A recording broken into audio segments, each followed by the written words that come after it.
নমস্কার বন্ধুরা, food lover চ্যানেলে আপনাদের সবাইকে স্বাগত জানাই। আজকে আপনাদের সাথে শেয়ার করব বেগুন আলু দিয়ে সম্পূর্ণ নিরামিষ একটি রেসিপি, যা রুটি, পরোটা অথবা গরম ভাতের সাথে খুবই ভালো লাগবে। ঘরে থাকা সামান্য কটা উপকরণ দিয়েই কম সময়ে এটি বানিয়ে ফেলা যায়। তাহলে চলুন দেরি না করে ঝটপট রেসিপিটি দেখে নিই।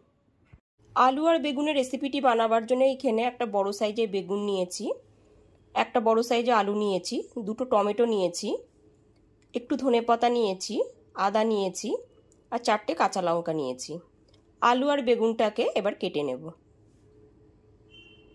এখানে আলুটাকে এরকম লম্বা করে কেটে নিয়েছি আর বেগুনটাকে এরকম লম্বা করে কেটে নিয়েছি। এবার আলু আর বেগুনটাকে একটু লবণ আর হলুদ গুঁড়ো দিয়ে মেখে নেব। এবার একটা কড়াইতে দিয়ে দিয়েছি 3 টেবিল চামচ সর্ষের তেল। তেলটা এখানে খুব ভালো মতো গরম করে নিয়েছি। এরপর এতে কেটে রাখা লবণ হলুদ মাখানো আলুগুলোকে দিয়ে দিচ্ছি। গ্যাসের ফ্লেমটা মিডিয়ামে রেখে আলুগুলোকে উল্টে পাল্টে লাল করে ভেজে নিতে হবে। গ্যাসের ফ্লেমটা মিডিয়ামে রেখে 3 থেকে 4 মিনিট ধরে আলুগুলোকে লাল করে ভেজে নিয়েছি। এবার আলুগুলোকে তুলে নেব। আলুটা ভেজে তুলে নেওয়ার পর ওই একই তেলের ভিতরে লবণ ও হলুদ মাখানো বেগুনের টুকরোগুলোকে দিয়ে দিচ্ছি। সমস্ত বেগুনের টুকরোগুলো দেওয়ার পর গ্যাসের ফ্লেমটা মিডিয়ামে রেখে বেগুনটাকেও লাল করে ভেজে নিতে হবে। সমস্ত বেগুনগুলো এখানে ভাজা হয়ে গেছে। এবার বেগুনগুলোকে তুলে নেব। এইবার মিক্সার জার নিয়ে নিয়েছি, দুটো টমেটো, 4টে কাঁচা লঙ্কা আর আদা, এর একটা পেস্ট বানিয়ে নেব। আলু আর বেগুন ভেজে তুলে রাখার পর ওই একই কড়াইয়ের মধ্যে আরও দিয়ে দিয়েছি 2 টেবিল চামচ সর্ষের তেল। তেলটা খুব ভালো মতো গরম করে নিয়ে এতে দিয়ে দিচ্ছি 1/2 টিস্পুন গোটা জিরে। আর যেহেতু নিরামিষ রান্না ওই জন্য একটু হিং ফোড়ন দিয়ে দিলাম। আর দিয়ে দিচ্ছি একটা শুকনো লঙ্কা।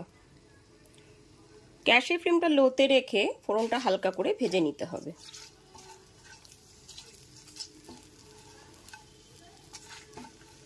ফোড়নটা হালকা করে ভেজে নেওয়ার পর যখন একটা খুব সুন্দর গন্ধ উঠবে তখন এর মধ্যে পেস্ট করা কাঁচা লঙ্কা, টমেটো আর আদার পেস্টটা দিয়ে দিলাম।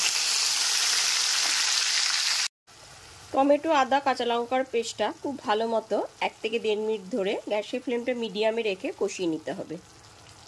এরপর এর মধ্যে দিয়ে দিচ্ছি 1/2 টিস্পুন লবণ। লবণটা খুব ভালো মতো একবার মিশিয়ে নিচ্ছি। টমেটো, কাঁচা লঙ্কা, আদার পেস্টটা এখানে কষানো হয়ে গেছে। এরপর এর মধ্যে দিয়ে দিচ্ছি 1 টিস্পুন হলুদের গুঁড়ো, 1 টিস্পুন ধনের গুঁড়ো আর 1 টিস্পুন কাশ্মীরি লঙ্কার গুঁড়ো। তা খুব ভালো মতো কষিয়ে নিতে হবে। গুঁড়ো মশলাটাকে গ্যাসের ফ্লেমটা লোতে রেখে খুব ভালো মতো 3 থেকে 4 মিনিট ধরে কষিয়ে নিতে হবে। মশলাটা যাতে পুড়ে না যায় ওই জন্য দিয়ে দেব সামান্য একটু জল।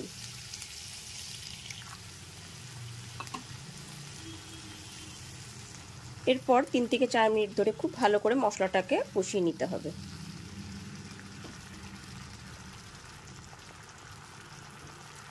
গ্যাসের ফ্লেমটা লো টু মিডিয়ামে রেখে সমস্ত মশলাটাকে বেশ কিছুক্ষণ ধরে কষিয়ে নিয়েছি। মশলাটা থেকে তেলও রিলিজ হয়ে এসেছে। এরপর এর মধ্যে 1 টিস্পুন চিনি দিয়ে দিলাম। যেহেতু এটি নিরামিষ রান্না, তারপর টমেটো পড়েছে, ওই জন্য স্বাদটাকে ব্যালেন্স করার জন্য চিনি দিয়ে দিলাম। চিনিটা খুব ভালো মতো একবার মিশিয়ে নিতে হবে। সমস্ত মশলাটা এখানে খুব ভালো মতো কষানো হয়ে গেছে। এরপর এর মধ্যে ভেজে রাখা আলুগুলোকে দিয়ে দিচ্ছি।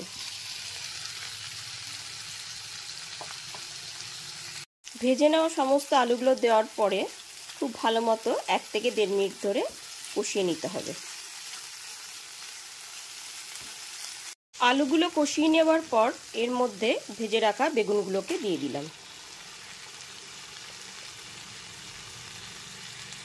ভেজে নেওয়া বেগুনগুলো দেওয়ার পর আলুর সাথে খুব ভালো মতো একবার মিশিয়ে নিতে হবে।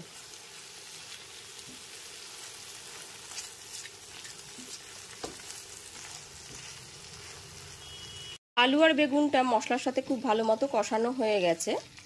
এরপর এর মধ্যে স্বাদটাকে আর একটু বাড়িয়ে তোলার জন্য দিয়ে দিচ্ছি 1 টেবিল চামচ কসুরি মেথি।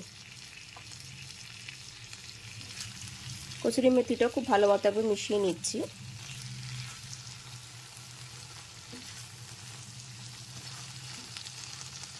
আর দিয়ে দিচ্ছি 2 টেবিল চামচ ফ্রেশ ক্রিম।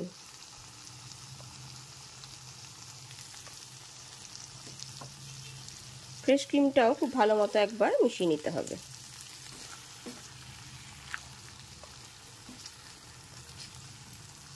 ফ্রেশ ক্রিমটা খুব ভালো মতো একবার মিশিয়ে নেবার পর এর মধ্যে দিয়ে দিচ্ছি 1 টেবিল চামচ ঘি।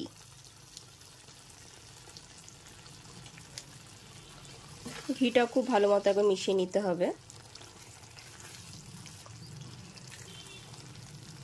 রান্নাটা আমার শেষের পর্যায়ে চলে এসেছে। এরপর এর মধ্যে হাফ টিস্পুন শাহি গরম মশলার গুঁড়ো দিয়ে দিলাম। গরম মশলা গুঁড়োটাও খুব ভালো মতো একবার মিশিয়ে নেব। সবশেষে দিয়ে দিচ্ছি 1 টেবিল চামচ ধনেপাতা কুচনো।